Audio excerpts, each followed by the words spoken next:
আজকে আমাদের নেতা তারেক রহমান বিশ্বব্যাপী তার নেতৃত্বের প্রজ্ঞা আজকে প্রমাণ করেছেন যে তিনি যথাযথ নেতৃত্ব দিতে জানেন। এইটা আজকে বিভিন্ন রাজনৈতিক দলের ঈর্ষার কারণ হয়ে গেছে। প্রিয় ভাইয়েরা, এই কারণে বিএনপিকে তারা বিভিন্নভাবে কালিমালিপ্ত দোষারোপ করার চেষ্টা করছে। আর আমরা একটা কথা বলতে চাই, এই সমস্ত কথাবার্তা বলে বিএনপির নামে চাঁদা আর আপনার নিলে হাদিয়া, এমন কথাবার্তা বলা তো ঠিক না। বিএনপি কোনো হাদিয়াও নেয় না, চাঁদাও নেয় না, এই বদনাম বিএনপি নাই। আপনারা নতুন করে দেওয়ার চেষ্টা করছেন। আমি প্রথমেই আমাদের নেতা অ্যাক্টিং চেয়ারম্যান তারেক রহমান সাহেবকে আন্তরিকভাবে ধন্যবাদ জ্ঞাপন করছি এই কারণে যে এই 31 দফা নিয়ে প্রণয়ন করেছিলেন এবং বিএনপি স্থায়ী কমিটির সকল সদস্যদের সামনে উনি এটা পেশ করেছিলেন বহু আগে 2023 সালে 22 সালে যখন আওয়ামী সরকারের পতনের কোনো লক্ষণ ছিল না। আমরা একদিকে আন্দোলন করছি এবং দেশবাসীকে বিএনপি কী দিতে চায় এটাকে জনগণের সামনে বিএনপির পক্ষ থেকে আমরা তুলে ধরার চেষ্টা করেছি। এই 31 দফা আমাদের নেতা তারেক রহমানের অনেক চিন্তা ভাবনা এবং প্রচেষ্টার একটা ফসল। প্রিয় ভাইয়েরা, কিছুদিন আগে অর্থাৎ 5ই আগস্ট আওয়ামী সরকারের, খুনি সরকারের, লুটেরা সরকারের পতন ঘটল ছাত্র জনতার আন্দোলনের মাঝ দিয়ে।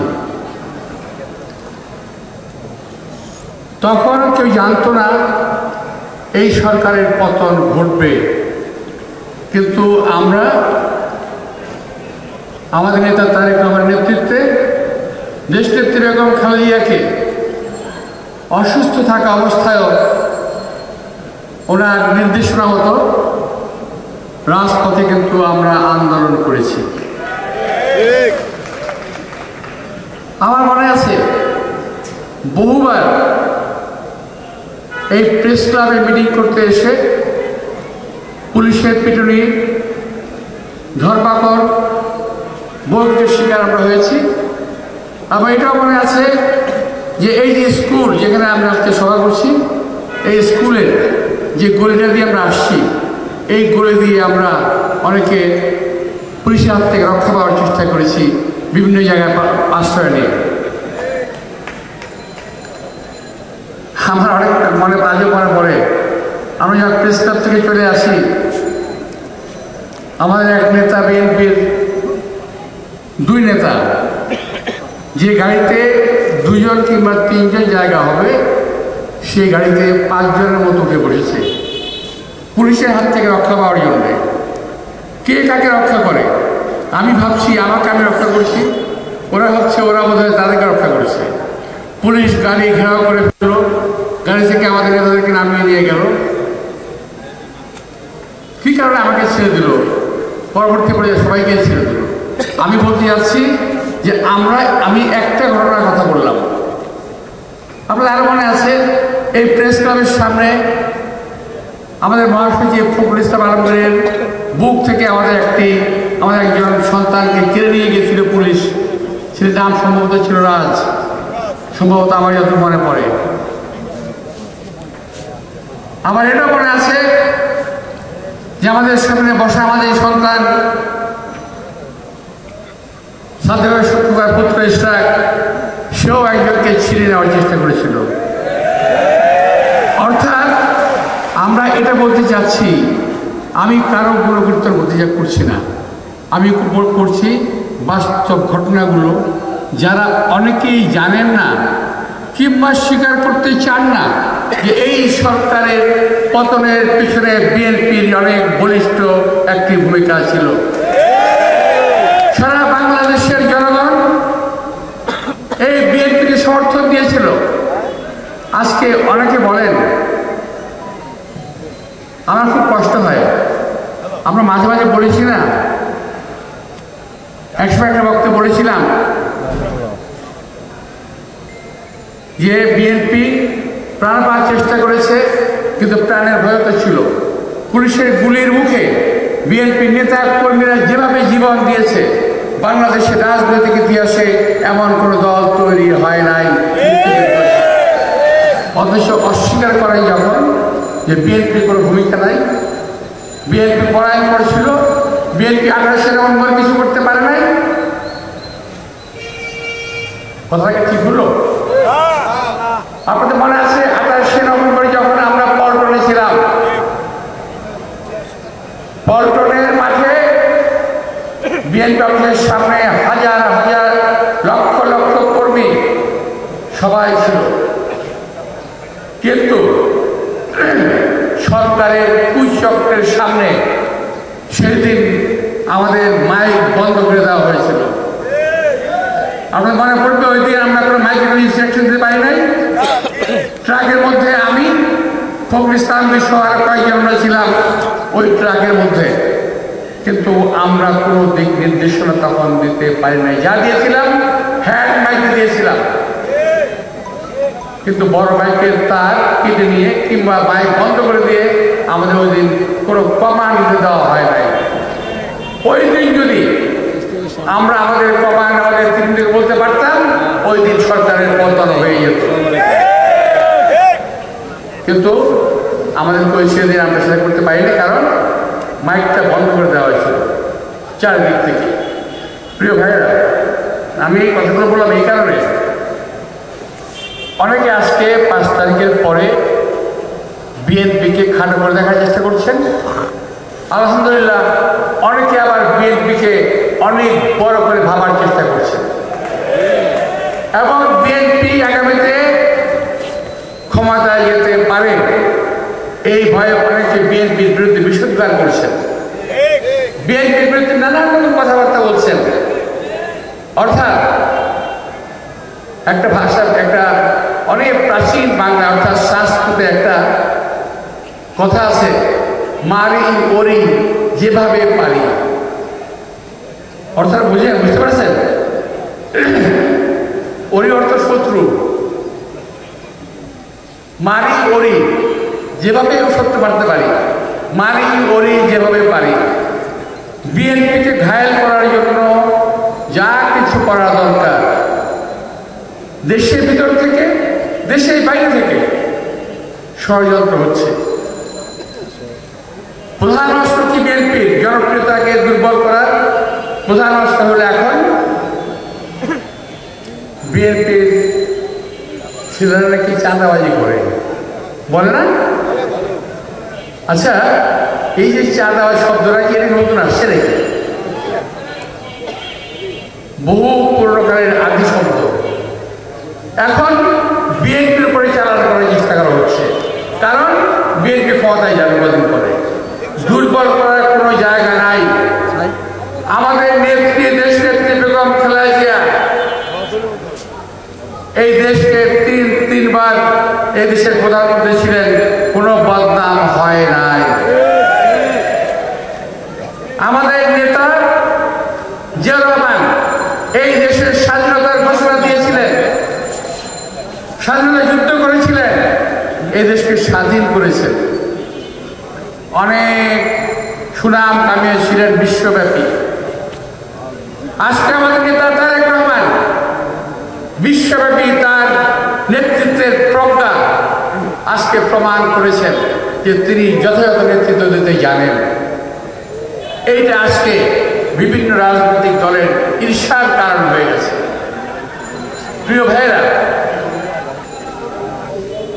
এই কারণে বিএনপিকে তারা বিভিন্নভাবে কালিমা লিপ্ত দোষারোপ করার চেষ্টা করছে।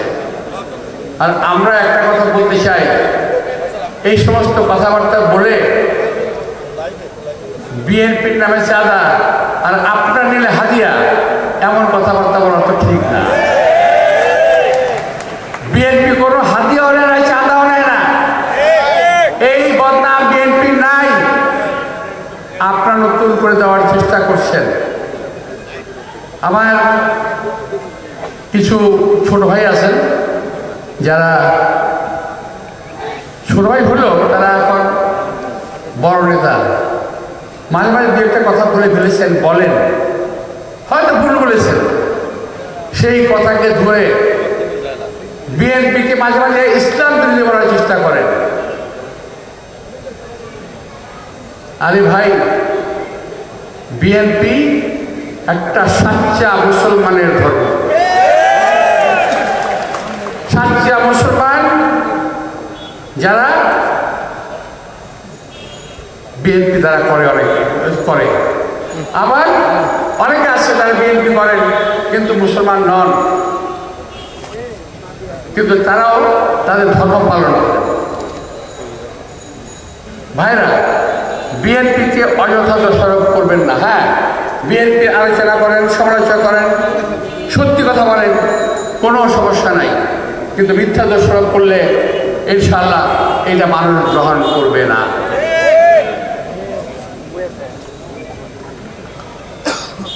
আমরা বক্তব্য দিলে সে বক্তব্যকে ভিন্নভাবে প্রচারিত করার চেষ্টা করা হয়, আমাদের বক্তব্যকে ভিন্ন খাতে প্রভাবিত করার চেষ্টা করা হয়, এগুলো তো ঠিক না। আজকে দেশের যে অবস্থা, কালকে আমাদের ছোট ভাই বিএনপির সিরাজুল মহাসিবি গতকাল পরশুর কথা বলেছে, আমরা এই সরকারের সমালোচনা করব, এই সরকারের মন্দটা আঙুল দিয়ে দেখিয়ে দেব, কিন্তু এই সরকারকে আমরা ব্যর্থ হতে দেব না। এই সরকারের ব্যর্থতার সঙ্গে এই দেশের স্বাধীনতা সার্বভৌমত্বের সম্পর্ক রয়ে গেছে, এই দেশের মানুষের গণতন্ত্রের কথা রয়ে গেছে, কথা বলার অধিকারের কথা আছে। সুতরাং এই সরকারকে সঠিক রাস্তায় চালানো হলো বিএনপির মূল লক্ষ্য। এই সরকারকে বিভ্রান্ত করা নয়, এই সরকারের খাওয়াখাই সমালোচনা করা নয়, এই সরকারকে সঠিক রাস্তা দেখানোই আজকে উদ্দেশ্য। আজকে যে ৩১ দফা রাষ্ট্র কাঠামো মেরামতের যে ৩১ দফা সামনে দেওয়া হয়েছে, আজকে এই সরকার বলছেন যে সংস্কার করবেন। আমি বলবো যে বিএনপি তারেক রহমানের প্রণীত ৩১ দফার মধ্যে আপনাদের সমস্ত সংস্কার রয়ে গেছে। আপনারা এই ৩১ দফা থেকে সাহায্য নিন, দেখবেন যে আপনাদের সংস্কার কাজ খুব তাড়াতাড়ি সম্পন্ন হয়ে গেছে। কি কি করবেন দেখেন তো, আমি বেশি বলবো না, আমার তো ইস্টার তো অনেক কিছু পড়ে ফেলছে ৩১ দফা, আমি বেশি কিছু বলবো না, দু একটা বলি। আপনি যে ১ নম্বর দেখেন, জনগণের গণতান্ত্রিক অধিকার পুনঃপ্রতিষ্ঠার লক্ষ্যে সংবিধান সংস্কার কমিশন গঠন, এটা সরকার করছে না? এটা কিন্তু এই সরকার করেছে, কিন্তু এটা আমরা বলেছি ২০২৩ সালে। এই সরকার আজকে যা যা করছে আমরা ২০২৩ সালে তা বলে রেখেছি। এখনো আপনারা যা করবেন ২০২৩ সালে এই ৩১ দফার মধ্যে সব কিছু কিন্তু রয়ে গেছে। সুতরাং অযথা কারক্ষেপণ নয়। আমরা যখন নাকি নির্বাচনের কথা বলি, অনেকের গান তো হওয়া শুরু হয়। ভাই, একটি গণতান্ত্রিক দেশ ভোটের অধিকার ছাড়া চলতে পারে না। আমরা এত বছর আন্দোলন করেছি কি জন্য ভাই? এই যে প্রেস ক্লাবের সামনে দিয়ে রাজপথ পরিক্রমা করেছি, প্যারেড করেছি এত বছর, কি জন্য? ভোটের অধিকারের জন্য, কথা বলার অধিকারের জন্য, বেঁচে থাকার অধিকারের জন্য, মানুষের পেটে ভাতের জন্য আমরা আন্দোলন করেছি। আজকে সেই সম্বন্ধে কথা বলা যাবে না।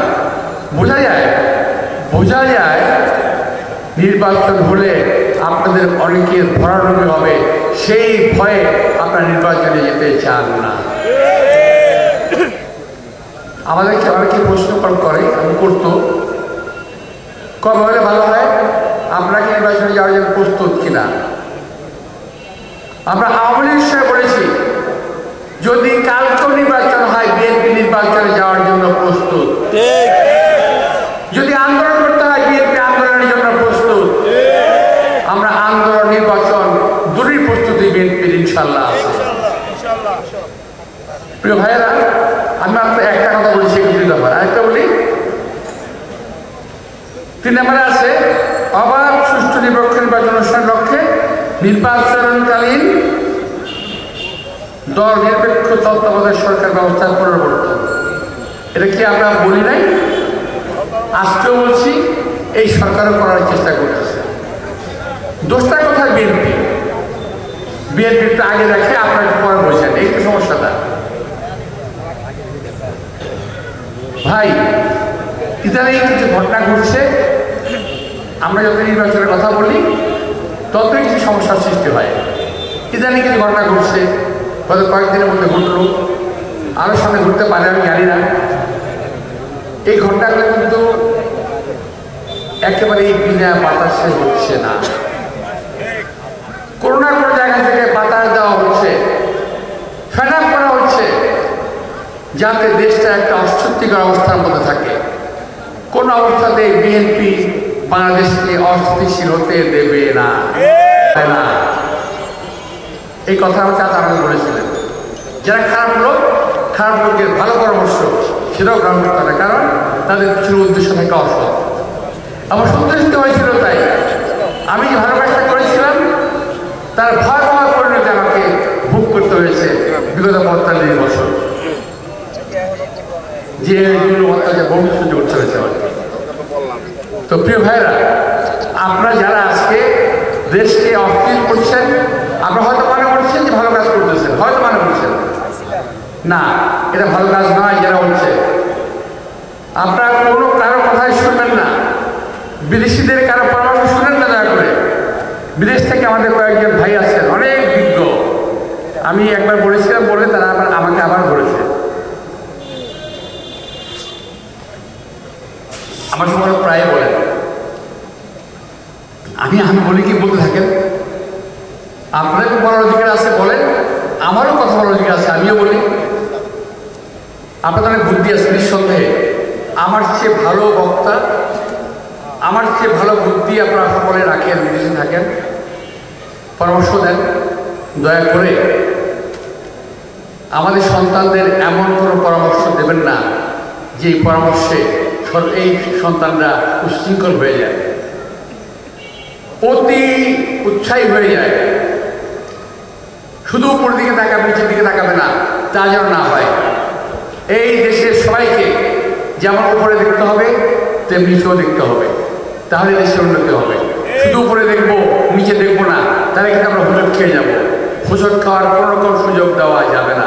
প্রিয় ভাইরা, আজকে অনেক কথা বললাম, আপনাদের সবাইকে আন্তরিক শুভেচ্ছা আর ধন্যবাদ জানিয়ে এই প্রোগ্রামে যারা আয়োজন করেছে আয়োজকদেরকে আমি ধন্যবাদ জানাচ্ছি, এবং আমার নেতা তারেক রহমানকে আবারও অন্তরস্থল থেকে ধন্যবাদ জানিয়ে বক্তব্য সেই কারণে যে উনি অনেক কষ্ট করে এই 31 দফা প্রণয়ন করেছিলেন। আপনাদের সবাইকে আন্তরিক শুভেচ্ছা ও ধন্যবাদ। আসসালামু আলাইকুম।